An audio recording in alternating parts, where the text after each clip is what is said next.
ശത്രുവെന്ന് നമ്മൾക്കറിയാം. നമ്മുടെ ശത്രു പിശാചാണ്.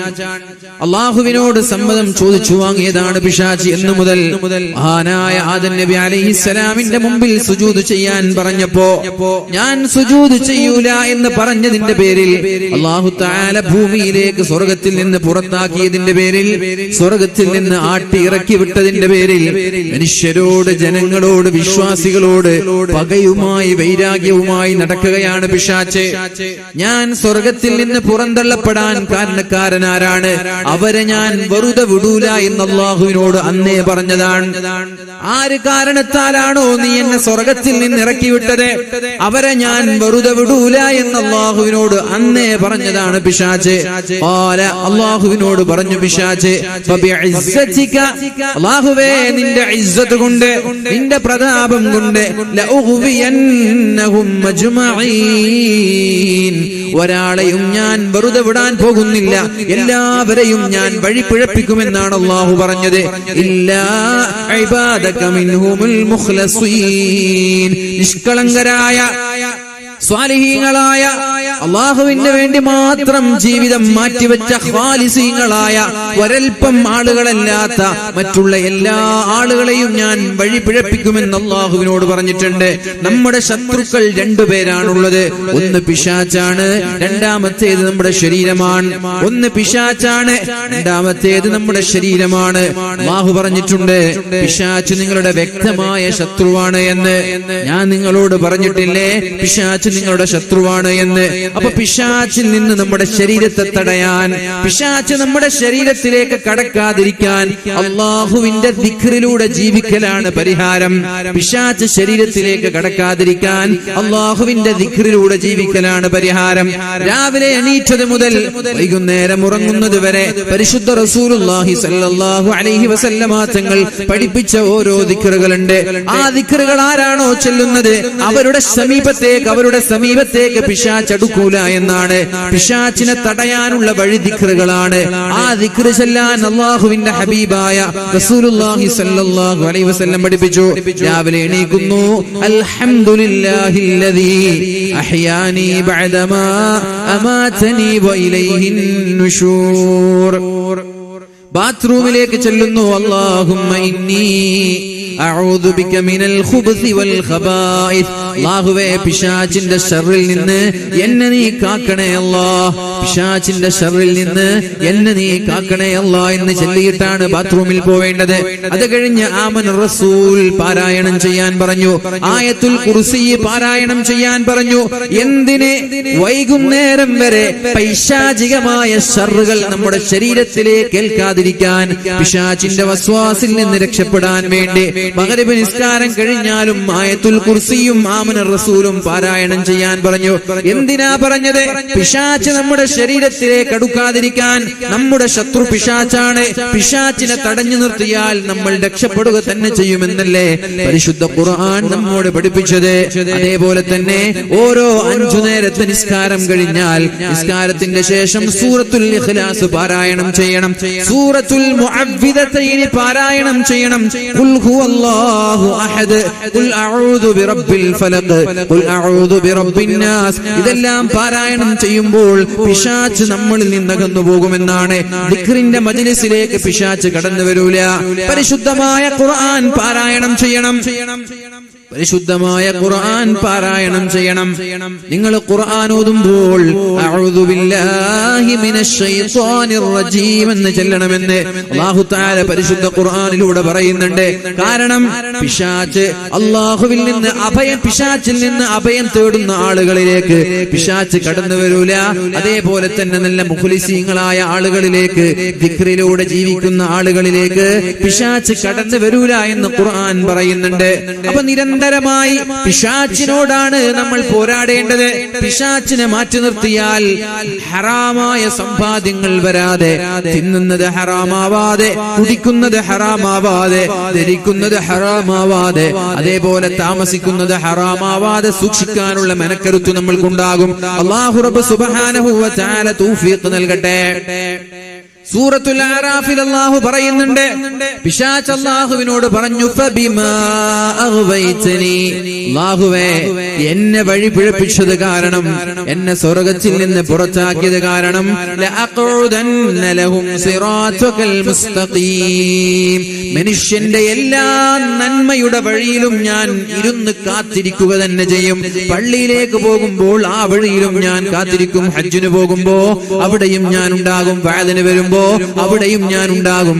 എന്തെങ്കിലും ഒരു നന്മ ചെയ്യാൻ അവസരമുണ്ടായാൽ ആ വഴിയിൽ പോയി ഞാൻ അവനെ കാത്തിരിക്കുമെന്നാണ് അല്ലാഹുവിനോട് പറഞ്ഞത്.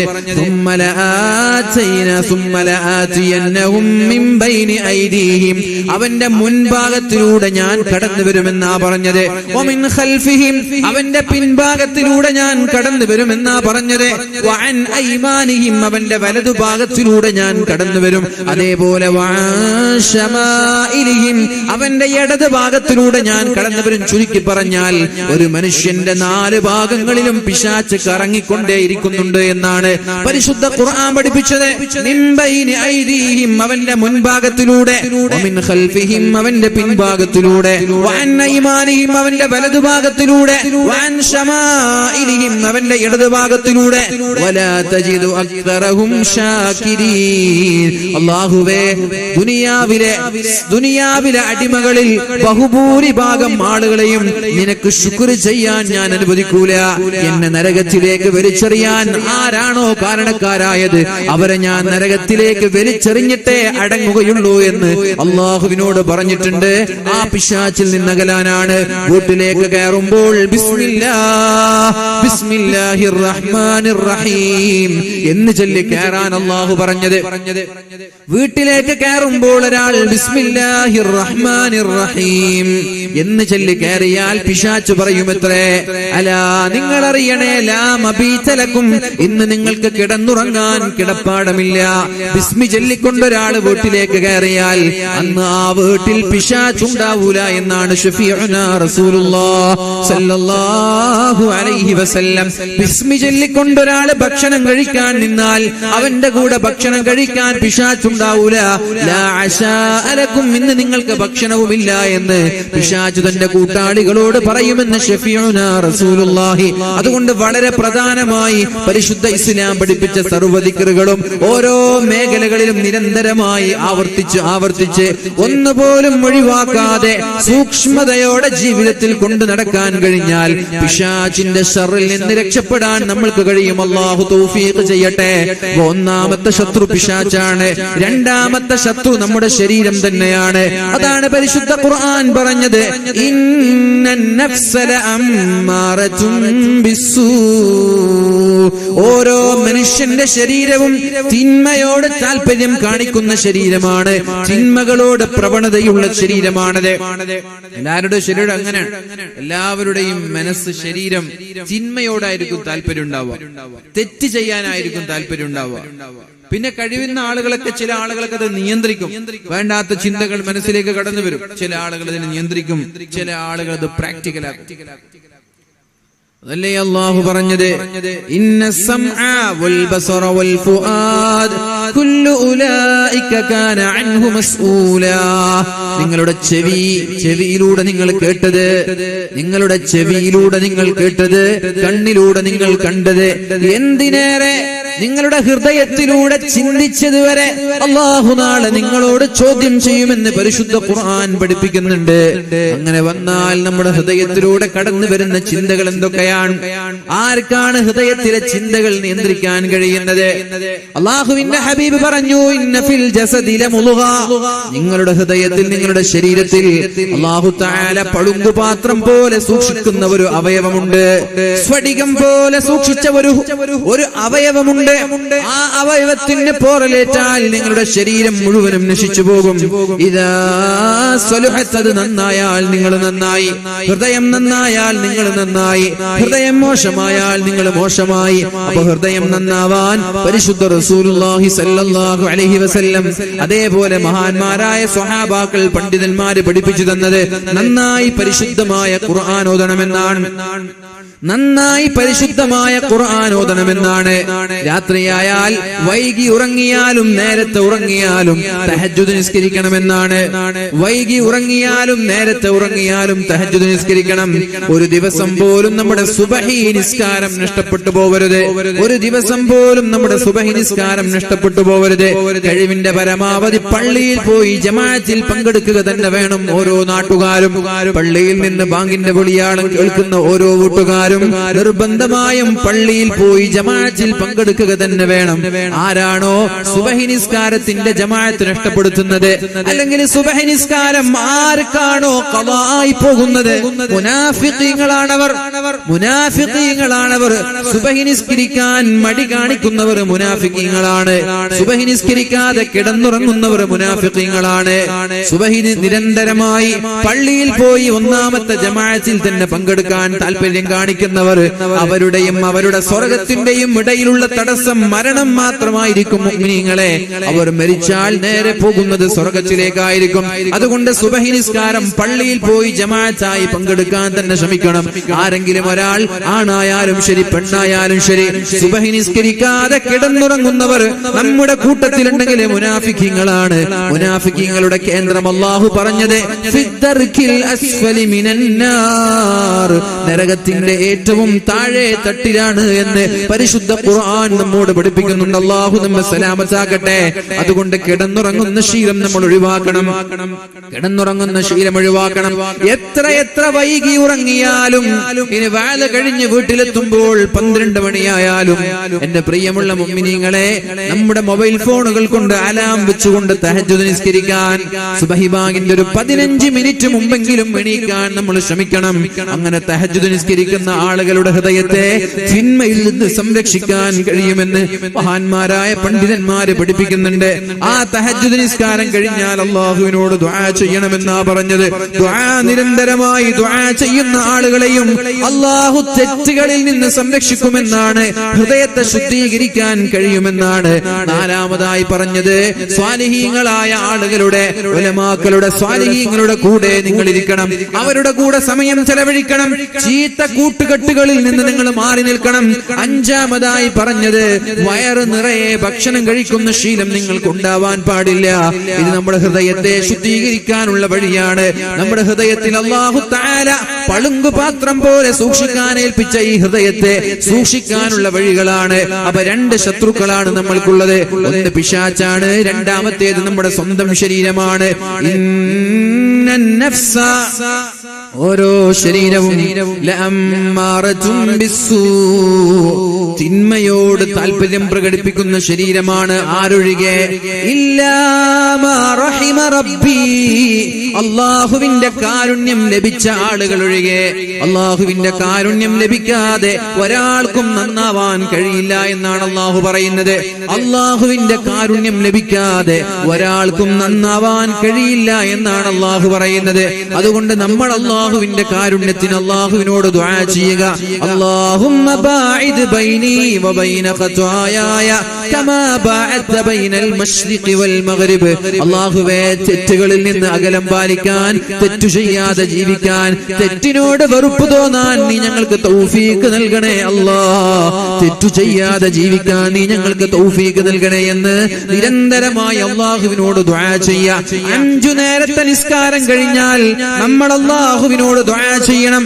അല്ലാഹുമ്മ ബാഇദ് ബൈനി വബൈന ഖത്വായായ കമാ ബഅഅത ബൈനൽ മശ്രിഖി വൽ മഗ്രിബ്. കിഴക്കിന്റെയും പടിഞ്ഞാറിന്റെയും ഇടയിലുള്ള അകലം പോലെ ഒരിക്കലും 2 പേരും കണ്ടുമുട്ടാനില്ല. കിഴക്കും പടിഞ്ഞാറും 2 പേരും ഒരിക്കലും കണ്ടുമുട്ടാനില്ല. കിഴക്കും പടിഞ്ഞാറും കൂടിയോജിക്കാനില്ല. അതേപോലെ ഞാനും തെറ്റും ഒരിക്കലും സമരസപ്പെട്ടു പോകുന്നൊരവസരം ഉണ്ടാവരുത്. എന്റെ ഭാഗത്ത് തെറ്റൊരിക്കലും സംഭവിക്കരുത്. അല്ലാഹുമ്മ ബാഇദ് ബൈനി വബൈന ഖത്വായായ കമാ ബഅഅത ബൈനൽ മശ്രിഖി വൽ മഗ്രിബ്. ഇത് ആരാണ് ദുആ ചെയ്തതെന്നറിയോ? ജീവിതത്തിൽ ഒരു തെറ്റുപോലും സംഭവിക്കാതെ, നിങ്ങളുടെ ജീവിതത്തിൽ ഒരു തെറ്റും വരൂല എന്ന് അല്ലാഹു ഉറപ്പ് കൊടുത്ത പരിശുദ്ധ റസൂലുള്ളാഹി തങ്ങൾ നിരന്തരമായി പ്രാർത്ഥിച്ച പ്രാർത്ഥനയാണിത്. ഓരോ നിസ്കാരത്തിലും ഈ പ്രാർത്ഥന നബി തങ്ങൾ പ്രാർത്ഥിച്ചിട്ടുണ്ടെങ്കിൽ തെറ്റുകാരായ തോന്നിവാസികളായ തമ്മാടികളായ നിരന്തരമായി ആയിരക്കണക്കിന് തെറ്റുകൾ തീരെ ശ്രദ്ധയില്ലാതെ വന്നുകൊണ്ടിരിക്കുന്ന നമ്മൾ അല്ലാഹുവിനോട് എത്ര ദുആ ചെയ്യണം. അതുകൊണ്ട് ഈ പ്രാർത്ഥന പഠിക്കണം മുഅ്മിനീങ്ങളെ. അല്ലാഹുമ്മ ബാഇദ് ബൈനി വബൈന ഖതായായ കമാ ബഅഅത ബൈനൽ മശ്രിഖി വൽ മഗ്രിബ്. അല്ലാഹുവേ തെറ്റിൽ നിന്ന് അകലം നിൽക്കാൻ, തെറ്റ് ചെയ്യാതെ ജീവിക്കാൻ അല്ലാഹുവേ തൗഫീഖ് നൽകണേ അല്ലാഹ്. എന്റെയും തെറ്റിന്റെയും ഇടയിൽ, കിഴക്കിന്റെയും പടിഞ്ഞാറിന്റെയും ഇടയിലുള്ള അകൽച്ച പോലെ അല്ലാഹുവേ നീ ഒരു അകൽച്ച നൽകണേ എന്ന് നിരന്തരമായി അല്ലാഹുവിനോട് ദുആ ചെയ്യുക. ദുആ ചെയ്യാതെ ഒരാൾക്കും രക്ഷപ്പെടാൻ കഴിയില്ല. അല്ലാഹുവിന്റെ റഹ്മത്തില്ലാതെ, അല്ലാഹുവിന്റെ കാരുണ്യമില്ലാതെ ഒരാൾക്കും രക്ഷപ്പെടാൻ കഴിയില്ല എന്നാണ് പരിശുദ്ധ ഖുർആൻ നമ്മോട് പറഞ്ഞത്. അല്ലാഹു റബ്ബ് സുബ്ഹാനഹു വ തആല തൗഫീഖ് നൽകട്ടെ. അപ്പൊ പിശാചിന്റെ വളരെ പ്രധാനപ്പെട്ട പണി എന്താ? പിശാച് ചെയ്യുന്നത് എന്താ? ഒരു മനുഷ്യനെ നരകത്തിലേക്ക് ചെന്നെത്തിക്കണം, നരകത്തിലേക്ക് കൊണ്ടെത്തിക്കണം എന്ന് പിശാച് തീരുമാനിച്ച പിശാച് എന്താ ചെയ്യാ? ഇവിടെല്ലേ എന്താ ചെയ്യാ? എന്താണ് മിണ്ടാത്തത്? സമ്പാദിക്കുന്നത് ഹറാമാക്കും. ഹറാമായ മേഖലകളിൽ സമ്പാദിക്കാൻ നിങ്ങളെ പ്രേരിപ്പിക്കും. നമ്മൾ തിന്നുന്നത് ഹറാമാവും. ഹലാല് തിന്നാൻ വിടൂല, ഹറാമ് തീറ്റിപ്പിക്കും. നമ്മുടെ വരുമാനം ഹറാമാവും. ഓൺലൈൻ തട്ടിപ്പ്, ഓഫ്ലൈൻ തട്ടിപ്പ്, ഗൾഫിൽ നിന്ന് അറബികളുടെ ട്രൗസർ കൂരിട്ട് വരിക. കണ്ടില്ലേ? തൃശ്ശൂർ ഭാഗത്തുള്ളൊരു സഹോദരൻ അറബിയുടെ കോടിക്കണക്കിന് രൂപ അറബിയിൽ നിന്ന് വാങ്ങിച്ച് പാസ്പോർട്ട് മാറ്റി നാട്ടിലേക്ക് മുങ്ങി. അയാൾ ഇന്ന് വഴിയാധാരാണ്. അയാൾക്ക് വീടില്ല, ഉള്ള ജോലി നഷ്ടപ്പെട്ടു. അങ്ങനെ എത്രയെത്ര സംഭവങ്ങളാ നിരന്തരമായി നമ്മൾ കണ്ടുകൊണ്ടിരിക്കുന്നത്. പിന്നെ ഒരുപാട് ഓൺലൈൻ ബിസിനസ്സുകൾ, ഓൺലൈൻ മാർക്കറ്റിംഗ്. ബിറ്റ്കോയിനുമായി ബന്ധപ്പെട്ടൊരു തട്ടിപ്പിന്റെ പേരിൽ എടുത്തൊരു കൊലപാതകം വരെ മലപ്പുറം ജില്ലയിൽ നടന്നിട്ടുണ്ട്. അതേപോലെ പല രീതിയിലുള്ള ഓൺലൈൻ തട്ടിപ്പുകൾ. 1 ലക്ഷം രൂപ തന്നാൽ മാസത്തിൽ 3000 തരാം, 2 ലക്ഷം തന്നാൽ മാസത്തിൽ 6000 തരാം, 5 ലക്ഷം തന്നാൽ മാസത്തിൽ 15000 തരാം എന്നിങ്ങനെ പറയുമ്പോഴേക്കും ചാടി വീണവർക്ക് ലക്ഷങ്ങൾ കൊടുക്കുന്ന ഒരുപാട് സഹോദരിമാരും സഹോദരന്മാരും. 1 തവണ പെട്ടാലും പഠിക്കൂല, 2 തവണ പെട്ടാലും പഠിക്കൂല, എത്ര തവണ പെട്ടാലും പഠിക്കൂല എന്ന് പറഞ്ഞാൽ പിന്നെന്താ ചെയ്യാ? ആദ്യം കൊടുത്തു, അതിൽ 5 ലക്ഷം പോയി. പിന്നെ രണ്ടാമതൊരാൾ ഇതേ ഒരു ആശയവുമായി രണ്ടാമതൊരാൾ കുതിച്ചു വന്നു. അയാളും കൊടുക്കുന്നത് ഇതേ ഓഫറാണ്. 10 ലക്ഷം തന്നാ ഇത്ര മാസത്തിൽ തരാം. അവിടെയും പോയിട്ടു 5 ലക്ഷം. അയാളും 5 മാസമാകുമ്പോ മുങ്ങി. പിന്നീട് മൂന്നാമതൊരാൾ വരുന്നത്, അയാളെ കയ്യിലും കൊടുത്തു. എത്ര പഠിച്ചാലും എത്ര അനുഭവിച്ചാലും പഠിക്കൂല എന്ന് പറഞ്ഞാ പിന്നെന്താ പറയാ? ഒരു മുഅ്മിനായ ഒരു മനുഷ്യൻ അങ്ങനെ വീഴാൻ പറ്റൂല. ഒരു മുഅ്മിനായ മനുഷ്യൻ ഒരേ കെണിയിൽ 2 തവണ അകപ്പെടൂല എന്നാണ്. ഒരേ ചതിയിൽ 2 തവണ അകപ്പെടൂല എന്നാണ്. ഒരു ചതിയിൽ 1 തവണ പെട്ടാൽ രണ്ടാമതൊരു തവണ ഒരു സത്യവിശ്വാസി പെടൂല എന്ന് ശഫീഉനാ റസൂലുള്ളാഹി. ഇനി ആരെങ്കിലും പെട്ടിട്ടുണ്ടെങ്കിൽ അയാൾ വിശ്വാസിയല്ല എന്നാണ് അർത്ഥം. 1 തവണയല്ല, 2 തവണ, 3 തവണയൊക്കെ ആരെങ്കിലും ഒരാൾ പെട്ടുപോയിട്ടുണ്ടെങ്കിൽ അയാൾ വിശ്വാസിയല്ല. അയാളുടെ വിശ്വാസത്തെ അയാൾ പരിശോധിക്കണം. ഏതായാലും എന്റെ പ്രിയമുള്ള മുഅ്മിനീങ്ങളോടൊക്കെ പറയാനുള്ളത്, നമ്മുടെ സമ്പാദ്യങ്ങൾ സൂക്ഷ്മതയോടുകൂടെ വേണം ഉണ്ടാക്കാൻ. അല്ലാഹു നാളെ ചോദിക്കുന്നത് എവിടെ നിന്ന് സമ്പാദിച്ചു, എവിടെ ചെലവഴിച്ചു എന്നാണ്. അതാണ് വളരെ പ്രധാനപ്പെട്ട ചോദ്യം. ഹലാലാണോ സമ്പാദിച്ചത്? ഹലാലാണോ നിങ്ങൾ ചെലവഴിച്ചത്? അപ്പൊ ഹലാലായ രീതിയിൽ സമ്പാദിക്കാൻ നമ്മൾ തയ്യാറായാൽ എല്ലാം റാഹത്തായി. മഹാനായ ലുഖ്മാൻ അലൈഹിസ്സലാം തന്റെ മകന് നൽകുന്ന ചില ഉപദേശങ്ങളുണ്ട്. യാ ബുനയ്യ ഇസ്തഇൻ ബിൽ കസ്ബിൽ ഹലാൽ. മോനെ, എപ്പോഴും ഹലാല് മാത്രമേ സമ്പാദിക്കാൻ പാടുള്ളൂ. ഇസ്തഇൻ ബിൽ കസ്ബിൽ ഹലാലി അനിൽ ഫഖ്രി. ദാരിദ്ര്യം വരാതിരിക്കാൻ, പട്ടിണി വരാതിരിക്കാൻ, പാപ്പരായി മാറാതിരിക്കാൻ നന്നായി ഹലാലായി സമ്പാദിക്കണമെന്ന് മകനോട് ഉപദേശിച്ചു കൊടുക്കുകയാണ് ഒരു പിതാവ്. പിതാവ് മക്കളോട് പറയണം നന്നായി സമ്പാദിക്കാൻ, നന്നായി ബിസിനസ്സുകൾ ചെയ്യാൻ. എത്രയെത്ര ബിസിനസ്സുകളുണ്ട്, എത്രയെത്ര ബിസിനസ്സുകളുണ്ട്. എന്റെ പ്രിയമുള്ള മുഅ്മിനീങ്ങളെ, നമ്മുടെ മക്കളെ വളരെ ചെറുപ്പത്തിൽ തന്നെ അധ്വാനിക്കാൻ നമ്മൾ പഠിപ്പിക്കണം. പെൺമക്കളായാലും ആൺമക്കളായാലും സമ്പാദിക്കാൻ നമ്മൾ അവരെ പഠിപ്പിക്കണം. ഹലാലായ രീതിയിൽ സമ്പാദിക്കാൻ.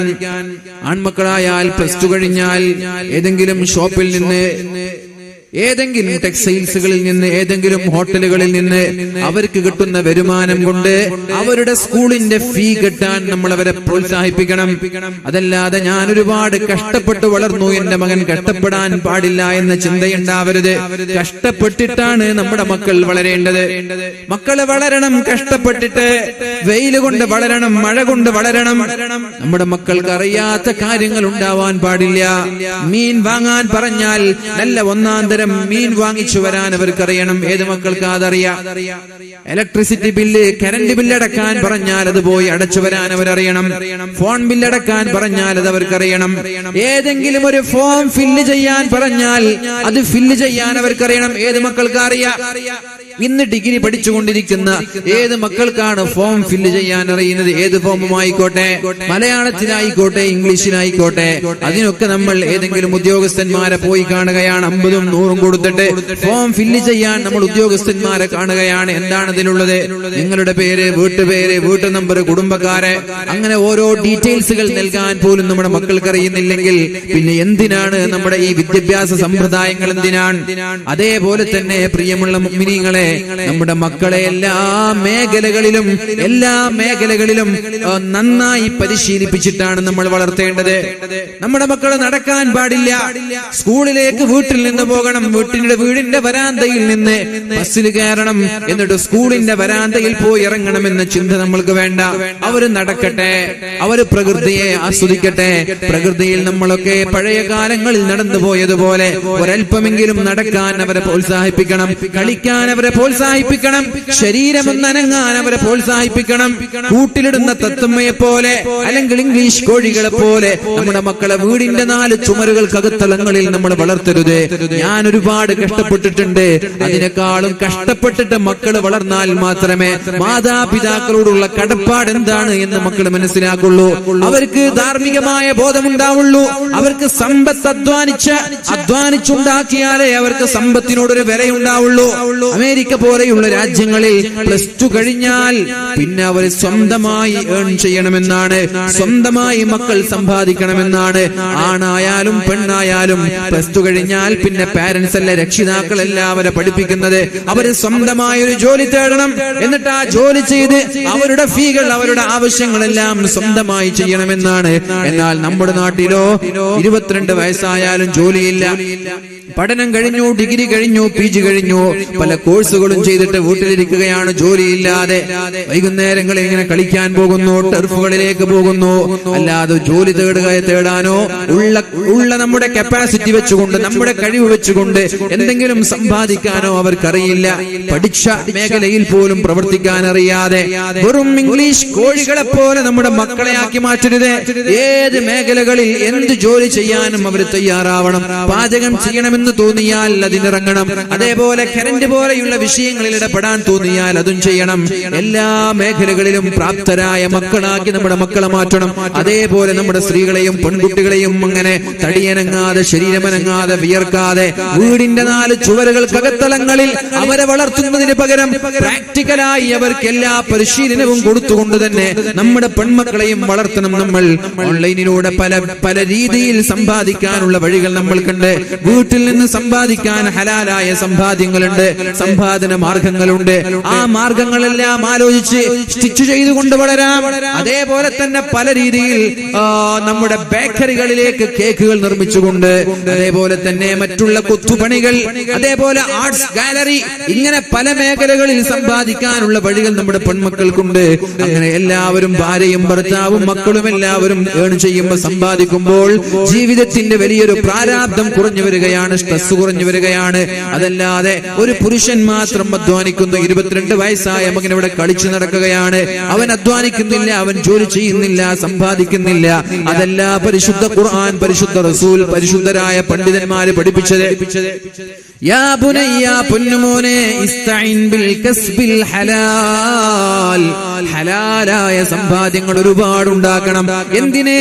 അനിൽ ഫഖ്രി, ദാരിദ്ര്യം വരാതിരിക്കാൻ, പട്ടിണിയാവാതിരിക്കാൻ, പാപ്പരായി മാറാതിരിക്കാൻ. കാരണം ഫഇന്നഹു മഫ്തഖറ അഹദുൻ, ആരെങ്കിലും ഒരാൾ ദരിദ്രരായി മാറിയാൽ, പട്ടിണിയായി മാറിയാൽ, പാപ്പരനായി മാറിയാൽ, ഇല്ലാ അസ്വാബഹു സലാസു ഖിസാൽ, 3 കാര്യങ്ങൾ അവരിൽ ഉണ്ടാകും. ദരിദ്രരായി മാറിയാൽ 3 കാര്യങ്ങൾ അവരിൽ ഉണ്ടാകും, 3 ന്യൂനതകൾ അവരിൽ ഉണ്ടാകും. ഒരു മനുഷ്യൻ ദരിദ്രരായി മാറിയാൽ 3 പ്രയാസങ്ങൾ അയാളിൽ ഉണ്ടാകും. ഒന്നാമത്തേത് റിഖ്ഖത്തുൻ ഫീ ദീനിഹി, അയാൾക്ക് നന്നായി അല്ലാഹുവിനെ ആരാധിക്കാൻ കഴിയില്ല. ഒരു ഫഖീറായ മനുഷ്യനെ, ഒരു ദരിദ്രനായ മനുഷ്യനെ അല്ലാഹുവിനെ ആത്മാർത്ഥമായി ആരാധിക്കാൻ കഴിയില്ല. യാഥാർത്ഥ്യം തന്നെയാണ്. കാരണം പരിശുദ്ധ റസൂലുള്ളാഹി സ്വല്ലല്ലാഹു അലൈഹി വസല്ലമ തങ്ങൾ വരെ പഠിപ്പിച്ചിട്ടുണ്ട്, കാദൽ ഫഖ്റു അയ്യകൂന കുഫ്റാ, കാദൽ ഫഖ്റു അയ്യകൂന കുഫ്റാ, ദാരിദ്ര്യം ഒരുപക്ഷേ കുഫ്റിലേക്ക് വരെ എത്തിക്കാൻ സാധ്യതയുണ്ട്. ദാരിദ്ര്യം കാരണം ആളുകൾ കാഫിറായി പോകാൻ സാധ്യതയുണ്ട്. പട്ടിണി കാരണം ആളുകൾക്ക് അവരുടെ ഈമാനും തൗഹീദും നഷ്ടപ്പെടാൻ കാരണം സാധ്യതയുണ്ട് എന്ന് പരിശുദ്ധ റസൂലുള്ളാഹി സ്വല്ലല്ലാഹു അലൈഹി വസല്ലം പഠിപ്പിച്ചിട്ടുണ്ട്.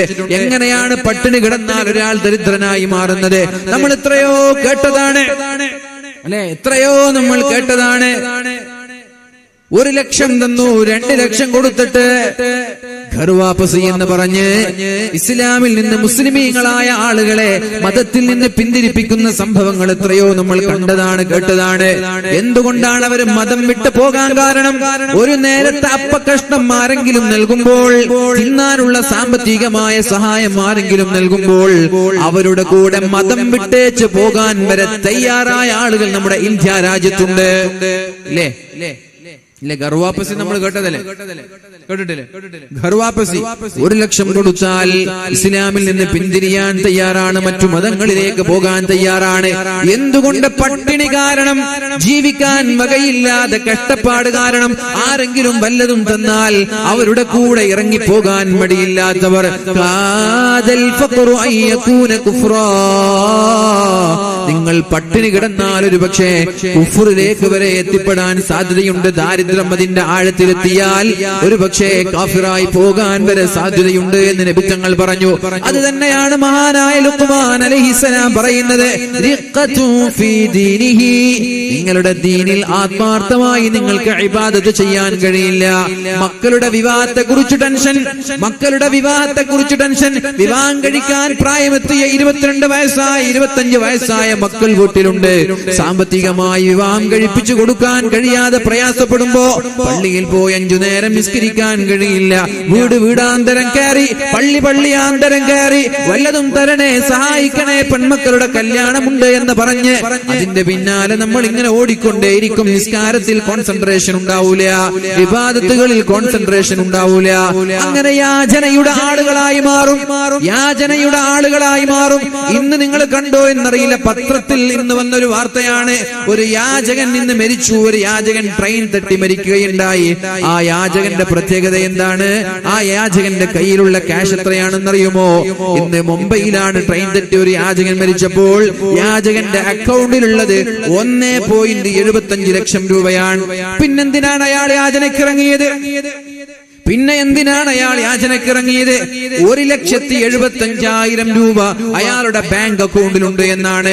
നമ്മുടെ അക്കൗണ്ടിലുണ്ടോ 1 ലക്ഷത്തിൽ കൂടുതൽ? നമ്മുടെ അക്കൗണ്ടിലുണ്ടോ 1 ലക്ഷത്തിൽ കൂടുതൽ? ഇവിടെ യാചനക്കിറങ്ങുന്ന ആളുകൾ വാങ്ങിച്ചു ദിവസവും കിട്ടുന്നത് നേരെ കൊണ്ടുപോയി ബാങ്കിൽ ഡെപ്പോസിറ്റ് ചെയ്യുന്നു. 1 ലക്ഷമല്ല 10 ലക്ഷമായാലും അവർ യാചന നിർത്തുന്നില്ല, നിരന്തരമായി യാചിച്ചുകൊണ്ടേയിരിക്കുകയാണ്. അതുമാത്രമല്ല 8,77,000 രൂപയാണ് ഇയാളുടെ ഡിപ്പോസിറ്റ് മണിയായി ഇദ്ദേഹത്തിന്റെ കയ്യിലുണ്ടായിരുന്നത്. 8,75,000 രൂപയാണ് അദ്ദേഹത്തിന്റെ ഡെപ്പോസിറ്റായി ഉണ്ടായിരുന്നത്. അതേപോലെ നാണയങ്ങളായി 96,000 രൂപ, നാണയങ്ങളായി 96,000 രൂപ, ഏകദേശം 10 ലക്ഷം രൂപയാണ് ഒരു യാചകന്റെ കയ്യിലുള്ള ക്യാഷ്. എന്നിട്ടും അയാൾ യാചനക്കിറങ്ങുകയാണ്. ട്രെയിൻ തട്ടി മരിച്ചപ്പോൾ അയാളുടെ കയ്യിലുള്ള ക്യാഷിന്റെ വർത്തമാനം വിവരമാണ് ഇന്നത്തെ പത്രത്തിൽ വന്നത്. ഞാൻ നിങ്ങളുമായി ഷെയർ ചെയ്യുന്ന ഇന്നത്തെ പത്രത്തിൽ വന്ന വാർത്തയാണ്. അതുകൊണ്ട് ഞാൻ പറയുന്നത്, യാചനക്കിറങ്ങുന്ന ആളുകൾ ഖിയാമത്ത് നാൾ വരെ, അവരുടെ മരണം വരെ ഈ യാചന നിർത്തൂല. അവർക്ക് എത്ര കിട്ടിയാലും തികയൂല. അവർ തിന്നുന്നത് തീയാണെന്ന് പരിശുദ്ധ റസൂലുള്ളാഹ്. അതുകൊണ്ട് യാചനയ്ക്ക് ഇറങ്ങരുത്. യാചനയെ നമ്മൾ ഒരിക്കലും പ്രോത്സാഹിപ്പിക്കാൻ പാടില്ല. ഏത് പള്ളികളിൽ പോയാലും 4ഉം 5ഉം ആളുകളാണ് ഓടി വരുന്നത്. സാധേ എന്റെ പെൺമക്കളുടെ കല്യാണമാണ്, നിങ്ങളൊന്ന് പള്ളിയിൽ പറയണം. എനിക്ക് അസുഖമാണ്, പള്ളിയിൽ പറയണം. എനിക്ക് രോഗമാണ്, പള്ളിയിൽ പറയണം. എന്റെ വീടിന്റെ പണി പകുതിയിലാണ്, ഒന്ന് പള്ളിയിൽ പറയണം. 4ഉം 5ഉം ആളുകളില്ലാത്ത ഒരു ജുമഅ പോലും കഴിയാറില്ല. ഒരു ജുമഅ പോലും, ഒരു വെള്ളിയാഴ്ച പോലും കഴിഞ്ഞു പോവാറില്ല.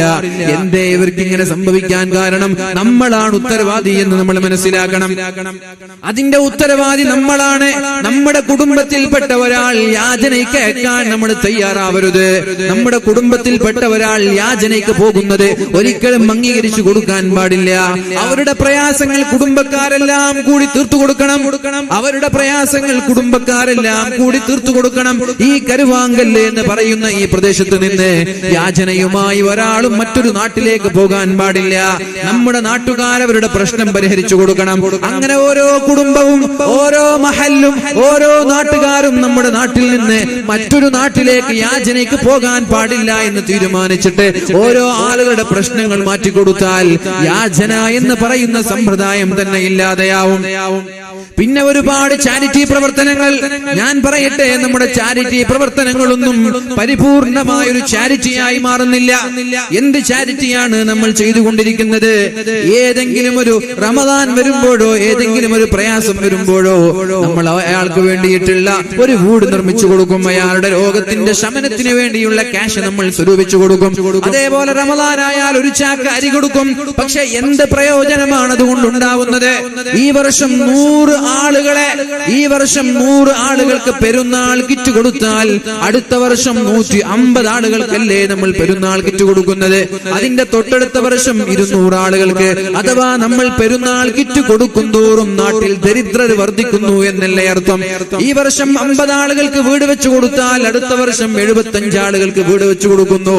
അതിന്റെ അർത്ഥം 25 ആളുകൾ കൊണ്ടും പാപ്പരായി, ദരിദ്രരായി എന്നല്ലേ? അപ്പൊ ഞാൻ പറയുന്നത്, നമ്മുടെ ചാരിറ്റി പ്രവർത്തനങ്ങളിൽ വളരെ പ്രധാനമായി നമ്മൾ ഉൾക്കൊള്ളിക്കേണ്ട ഒരു വിഷയം, അവർക്ക് എന്തെങ്കിലും ജോലി ചെയ്യാൻ നമ്മൾ അവരെ പ്രോത്സാഹിപ്പിക്കുക. ഏതെങ്കിലും ടെക്സ്റ്റൈൽസിൽ പോയി ജോലി ചെയ്യാൻ, ഏതെങ്കിലും ഹോട്ടലിൽ പോയി ജോലി ചെയ്യാൻ, അല്ലെങ്കിൽ എന്തെങ്കിലും ഒരു ഓട്ടോറിക്ഷ, അവർക്ക് സ്ഥായിയായി വരുമാനമുണ്ടാക്കാനുള്ള മാർഗം നമ്മൾ ഇങ്ങനെയുള്ള ചാരിറ്റി പ്രവർത്തനങ്ങളിൽ ഉൾപ്പെടുത്താത്ത കാലത്തോളം ദരിദ്രർ ഇവിടെ വർദ്ധിച്ചു വരുമെന്നല്ലാതെ നമ്മുടെ ചാരിറ്റി പ്രവർത്തനങ്ങൾ കൊണ്ടൊരു ഉപകാരവും ഉണ്ടാവൂല എന്ന് മനസ്സിലാക്കണം. സ്ഥായിയായി വരുമാനം ഉണ്ടാക്കാനുള്ള സംവിധാനങ്ങളാണ് ആലോചിക്കേണ്ടത്. അല്ലാഹു റബ്ബ് സുബ്ഹാനഹു വ തആല തൗഫീഖ് നൽകട്ടെ. അല്ലാഹു തൗഫീഖ് നൽകട്ടെ. ഞാൻ പറഞ്ഞു വരുന്നത്, ദരിദ്രരായാൽ നിസ്കാരത്തിലും ഇബാദത്തിലും കോൺസെൻട്രേഷൻ ലഭിക്കൂല, ശ്രദ്ധ ലഭിക്കൂല, ഖുശൂഅ് ലഭിക്കൂല.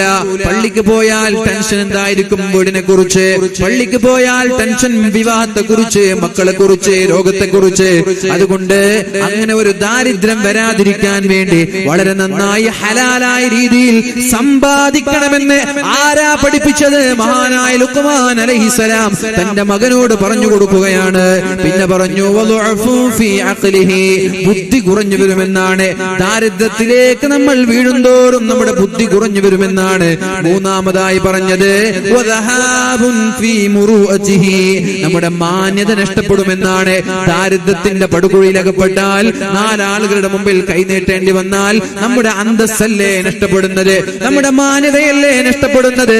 എന്റെ കുടുംബത്തിൽ നിന്നൊരാൾ ഏതെങ്കിലും ഒരു നാട്ടിൽ പോയി ബെഗ് ചെയ്യുന്നുണ്ട്, യാചിക്കുന്നുണ്ട് എന്നറിഞ്ഞാൽ നമ്മുടെ അന്തസ്സിനല്ലേ അത് ബാധിക്കുന്നത്. അതുകൊണ്ട് അങ്ങനെ ഒരു യാചനയിലേക്ക്, അങ്ങനെ ഒരു ദാരിദ്ര്യത്തിലേക്ക് അകപ്പെടാതിരിക്കാൻ നിങ്ങൾ നന്നായി കഠിനാധ്വാനം ചെയ്യണം.